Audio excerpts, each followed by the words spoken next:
اور میں اس لیے یہ بات پورے یقین اور وثوق سے کہہ رہا ہوں کہ جب تک ہم نے اسٹیٹ بینک کو IMF کے حوالے نہیں کیا تھا تب بھی جولائی 2019 سے آج تک اسٹیٹ بینک نے اس حکومت کو 1 روپے کا قرضہ بھی نہیں دیا۔ اب آپ مجھے بتائیں کہ جس ملک کے زر مبادلہ کے ذخائر 100% قرضوں کے پیسے سے ہوں اور اپنی آمدن کا کوئی حصہ اس میں شامل نہ ہو، اور اپنا بینک 2 سال سے آپ کو قرضہ نہیں دے رہا، اور اب آپ نے اس کو اپنے حال پہ چھوڑ دیا کہ براہ راست IMF سے معاملات طے کرے، وہ آئندہ پاکستان کی حکومت کو کیوں قرضہ دے گا؟ ملک کو قلاش کر دیا گیا ہے۔ آج مہنگائی کا کیا حال ہو گیا؟ ابھی بھی کہا جا رہا ہے کہ مزید ٹیکس لگاؤ، مزید ٹیکس لگاؤ، اتنے ٹیکس لگاؤ کہ غریب آدمی اپنے بچوں کے لیے بازار سے راشن خریدنے کے قابل نہ رہے۔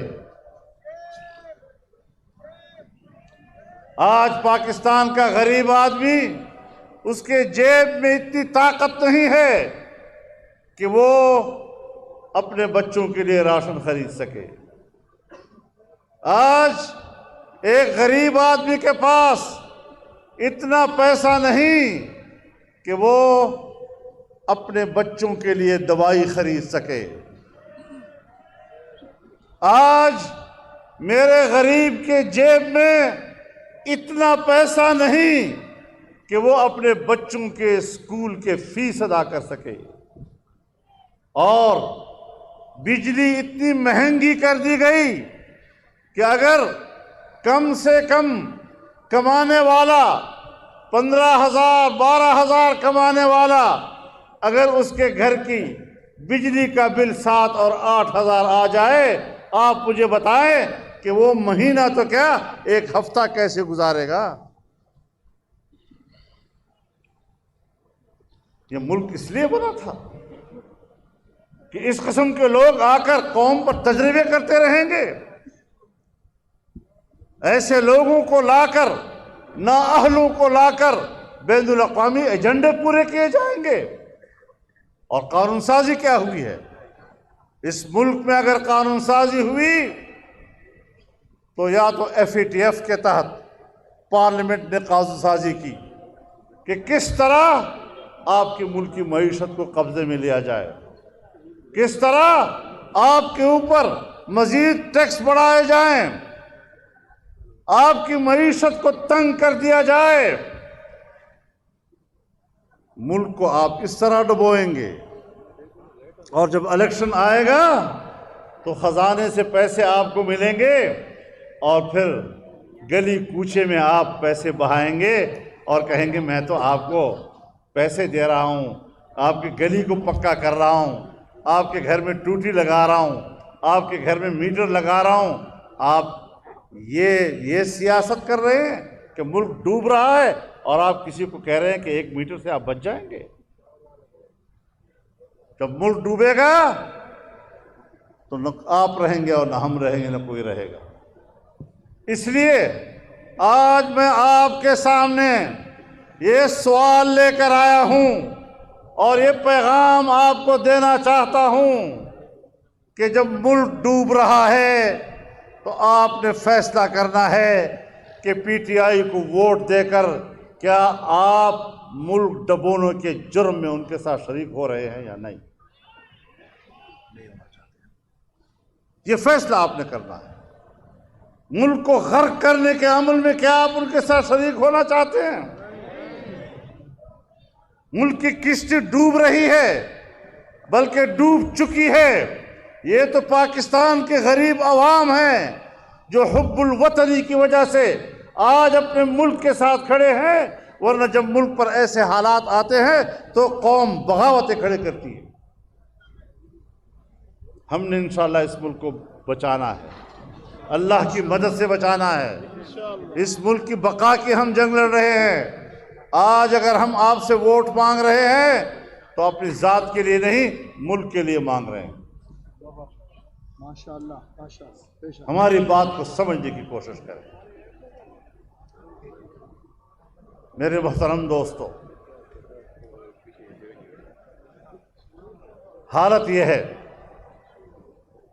کہ شکایت کرتا ہے، کہتا ہے امریکہ کا نیا صدر جو بائیڈن یہ مجھے فون نہیں کرتا، اور پھر کہتا ہے ہندوستان کا وزیر اعظم میرا فون نہیں اٹھاتا۔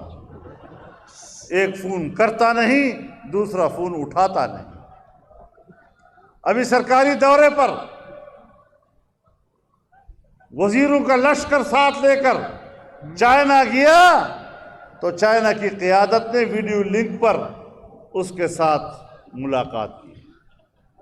ویڈیو لنک پر ہی بات کرنی تھی تو پاکستان سے نہیں کر سکتے تھے؟ یہ خرچہ کیوں کیا؟ جہاز کیوں لے گئے؟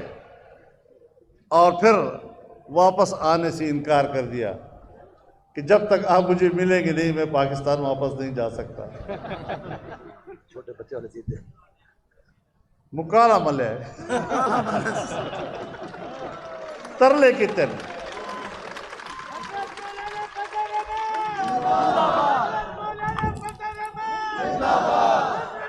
میرے محترم دوستو، پاک چائنا تعلقات جب امریکہ نے آپ سے ہاتھ اٹھایا، جب یورپ نے آپ سے ہاتھ اٹھایا، جب IMF نے آپ سے ہاتھ اٹھایا، تو چین نے 70 سالہ آپ کے ساتھ وہ دوستی جو ہمالیہ سے بلند، بحر الکاہل سے گہری، شہد سے میٹھی، لوہے سے مضبوط دوستی تھی، اسے معاشی دوستی میں تبدیل کیا، اور پاکستان کے اندر فوری طور پر پہلے قسط میں اس نے $70 ارب پاکستان میں سرمایہ کاری کی۔ اور یہ سپیک یہ اسی پاک چائنا تعلقات کی علامت ہے۔ لیکن جب یہ نئی حکومت آئی تو اس نئی حکومت کے ایجنڈے میں یہ بات شامل تھی کہ سپیک کے منصوبے کو روکنا ہے۔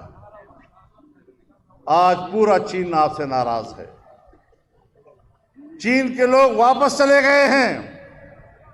جس حصے کے ٹینڈر ہو چکے تھے وہی حصہ کچھ بنا، لیکن بین الاقوامی نگرانی کے بغیر بنائے۔ اور جب یہاں یارک تک سپیک بن گیا، مکمل ہو گیا، تو اس کا افتتاح بند کمرے میں کیا۔ بند کمرے میں کیوں کرتے ہو؟ کس سے شرما رہے ہو؟ اپنا منہ تو دکھا گا، بوتھا تو دکھا ہوا۔ تو ہم نے کہا کہ یہ بین الاقوامی منصوبہ پاک چائنا تعلقات کا مظہر، اس کی علامت ہم عوامی افتتاح کریں گے تاکہ چین کو پاکستان کے عوام کی طرف سے پیغام ملے کہ ہم آپ کے ساتھ کھڑے ہیں، اور انشاءاللہ آپ کا یہ منصوبہ مکمل ہوگا، گوادر تک مکمل ہوگا، اور انشاءاللہ روم اور کوئٹہ تک اگلے سیکشن کا افتتاح بھی ہم نعرہ تکبیر! للکار ہے، للکار ہے، للکار ہے، للکار ہے، للکار ہے، للکار ہے۔ تم نے پاکستان کو کالونی بنا دیا۔ اگر ہم نے کالونی میں رہنا ہوتا تو ہم 200 سال فرنگی کے خلاف نہ لڑ رہے ہوتے۔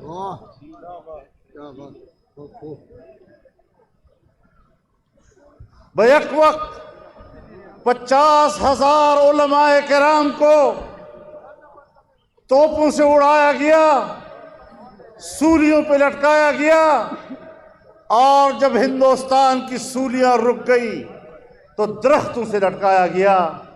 تاریخ کی یہ لازوال قربانیاں ہم نے اس لیے دی تھی کہ آپ ایک وقت آئے گا جب ملک کا حکمران عمران جیسا ناآل ہوگا اور وہ پھر پاکستان کو امریکہ کی کالونی بنائے گا۔ میرے دوستو،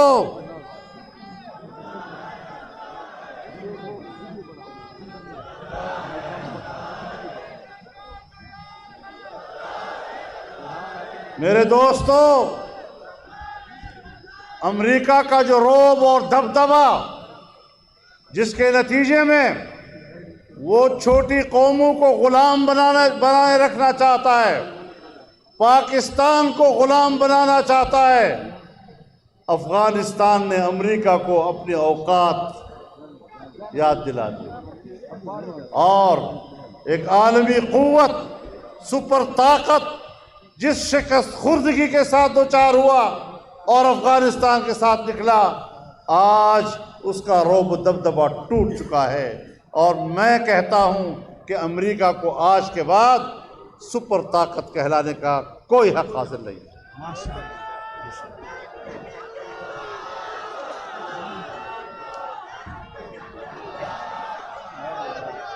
ہم کاروبار کریں گے، دنیا کے ساتھ کریں گے، لیکن پاکستان کے مفاد کو سامنے ہوتے ہوئے کریں گے۔ ہمیں کنگال کر دیا آپ نے، نہ دوستوں کا چھوڑا اور تنہا کر دیا ہمیں۔ آج انڈیا کی معیشت کہاں کھڑی ہے؟ آج چائنا کی معیشت مغرب کی معیشت کا مقابلہ کر رہی ہے۔ آج ملائیشیا اور انڈونیشیا بنگلہ دیش کی معیشت آسمان سے باتیں کر رہی ہے، اور ہم سے تو اس ٹوٹے پوٹے افغانستان کی معیشت بھی بہتر ہو رہی ہے۔ اس کا پیسہ بھی ہم سے طاقتور ہے، ایران کا پیسہ ہم سے طاقتور ہے، لیکن پاکستان کو کہاں کھڑا کر دیا گیا ہے۔ اور میں یہ بھی بتا دینا چاہتا ہوں کہ یہ چھوٹے موٹے ایجنڈے کے ساتھ نہیں آیا تھا۔ پاکستان کو معاشی لحاظ سے اس طرح ڈبونا، یہ اس کا ایجنڈا تھا، بیرونی ایجنڈے کے ساتھ۔ اور یہ میں نہیں کہتا، میں کہوں گا تو لوگ کہیں گے الزام لگا رہا ہے۔ ان کے اپنے رفقا، وہ دوست جو اس کو اقتدار میں لانے کے لیے اپنی تمام توانائیاں صرف کر چکے، آج کہتے ہیں کہ جس طرح ملک ڈوبا ہے، فضل الرحمان ٹھیک کہتا تھا کہ یہ ایجنڈے کے تحت آیا ہوا۔ آج وہی اینکرز کہتے ہیں، وہی دانشور کہتے ہیں کہ ہم نے ان کے ساتھ تعاون کیا، ان کو ایک آئیڈیل سمجھا، ہم اپنے اوپر لعنت بھیج رہے ہیں کہ ہم نے یہ گند کیوں کیا تھا۔ میرے دوستو، ڈیرہ اسماعیل خان کی تاریخ سنجیدہ سیاست کی ہے۔ ڈیرہ اسماعیل خان نے مفتی محمود کو پیدا کیا اور دنیا کو اپنا شناخت کروایا، سنجیدہ سیاست دنیا کو بتائی۔ آج ہمارے سامنے ان لوگوں کو لایا گیا ہے کہ جن کا نام لینا بھی اپنی زبان پر ہم اپنی توہین سمجھتے ہیں۔ آج میں شہر میں کھڑا ہوں، میری زندگی آپ کے سامنے گزری، میرے والد اور میرے خاندان کی زندگی آپ کے سامنے گزری، اس لیے میری مجبوری ہے کہ میں گلی کوچے کے لچے لفنگوں کی زبان استعمال نہیں کر سکتا، لیکن یہ بتا دینا چاہتا ہوں کہ جس طرح عمران خان نے پاکستان کا بیڑا غرق کیا، اس کی کشتی ڈبوئی، یہاں کے لوگ اور یہاں کے جعلی نمائندے ڈیرے کو ڈبو رہے ہیں۔ انشاءاللہ نہ پاکستان کو ڈوبنے دیں گے، نہ ڈیرہ اسماعیل خان کو ڈوبنے دیں گے۔ قائد جمعیت مولانا فضل الرحمان صاحب، قائد جمعیت مولانا فضل الرحمان صاحب۔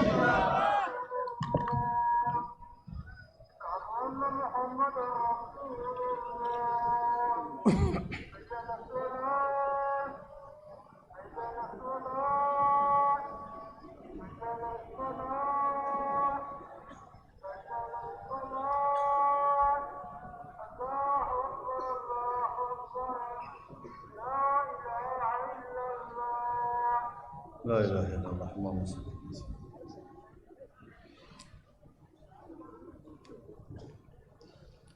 تو میرے دوستو، آج ووٹ خریدے جا رہے ہیں ترقیاتی منصوبوں کے نام پر۔ دیہاتوں میں جا کر کروڑوں روپے کی ضمانتیں رکھوائی جا رہی ہیں، پیسے کو پانی کی طرح بہایا جا رہا ہے۔ میرے دوستو، آپ بتائیں کہ مفتی صاحب جب چیف منسٹر بنے، governor university D A Khan میں آئے، چشمہ رائٹ بینک کے نال آیا، کون سی ضمانت مفتی صاحب سے آپ نے رکھوائی تھی کہ ہم آپ کو تب منتخب کریں گے، پہلے یہ پیسے رکھو یہاں، اتنا وعدہ کرو؟ کوئی ضمانت رکھوائی تھی آپ نے؟ لیکن اس کا منشور تھا کہ میں نے اپنے پسماندہ علاقے کو آباد کرنا ہے، اس کو ترقی دے دی۔ ہم اس کی ویژن کو آگے لے جا رہے ہیں۔ آج اگر ہم دامان کے لیے لفٹ کینال کی بات کرتے ہیں، ہم نے تو منظور کرایا، رکا ہے تو ان نااہلوں کے ہاتھوں سے سارا منصوبہ رک گیا۔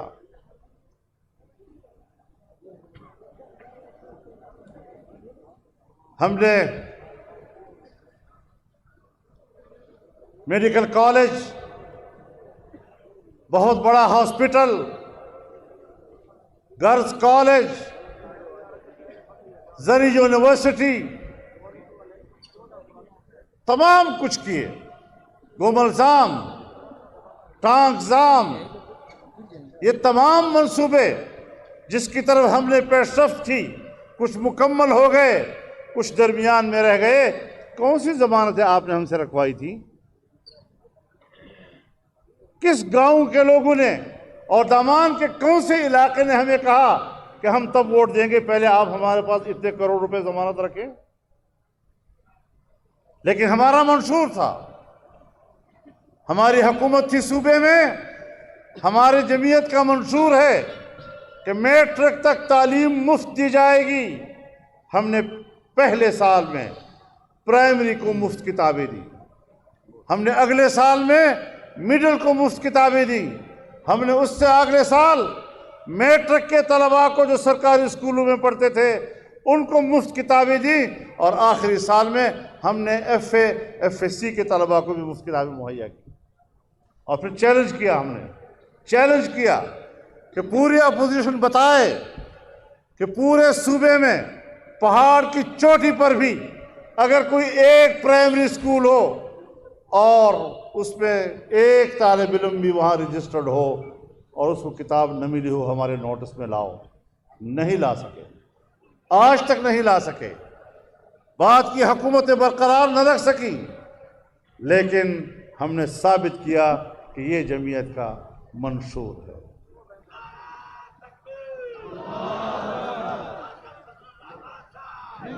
میرے دوستو، یہ ہم نے فیصلہ کیا کہ تمام اضلاع میں اے لیول ہاسپٹل بنائے جائیں گے۔ 12 اضلاع تک ہم کامیاب ہوئے اور پورے صوبے میں ہم نے ایمرجنسی مفت کرا دی۔ جب آپ زخمی اور ٹوٹے پوٹے ہاسپٹل میں جاتے تھے تو پہلے آپ کے سامنے اتنی لمبی دوائیوں کی فہرست رکھی جاتی تھی، یہ خرید کر لاؤ، یہ ڈرپ خرید کر لاؤ۔ اب یہ ذمہ داری ہسپتال کی بنی، آپ کو 1 روپیہ بھی خرچ نہیں کرنا پڑا۔ تو یہ ساری چیزیں آپ لوگوں نے ہم سے کوئی ضمانتیں رکھوائی تھی؟ یہ ہوتا ہے ویژن، یہ ہوتا ہے نظریہ، یہ ہوتی ہے ایک کمٹمنٹ، اور یہ صرف آپ سے نہیں، اپنے رب کے ساتھ کمٹمنٹ ہوتی ہے کہ خدمت خلق یہ شریعت کا حصہ ہے۔ جس طرح سیاست انبیاء کی وراثت ہے، خدمت خلق میں تو انبیاء کی وراثت ہے، انہی کی تعلیمات ہیں۔ اس کو ہم نے کاروبار بنا دیا۔ میرے دوستو یاد رکھو، جس کو دیکھو دیہاتوں میں جا کر ہمارے بھائیوں کے ساتھ کاروبار کر رہے ہوتے ہیں، تو سا ووٹ دے سو سے پیسے دے سو تو سا اے کرے او کرے۔ سیاست کاروبار نہیں، سیاست نظریے کا نام ہے۔ سیاست ہوتی ہے، اس کے اپنے اخلاقیات ہوتے ہیں۔ اپنے ایک ممبرشپ کے لیے لوگوں کی غلط تربیت کرنا، ان کی غلط عادتیں بنانا اور ووٹ پر لوگوں کو رشوت دینا، یہ چیزیں ملک کی سیاست کو تباہ و برباد کر دیتی ہیں۔ یہ ناسور ہے ملک کی سیاست کے لیے۔ لہذا نظریہ بناؤ۔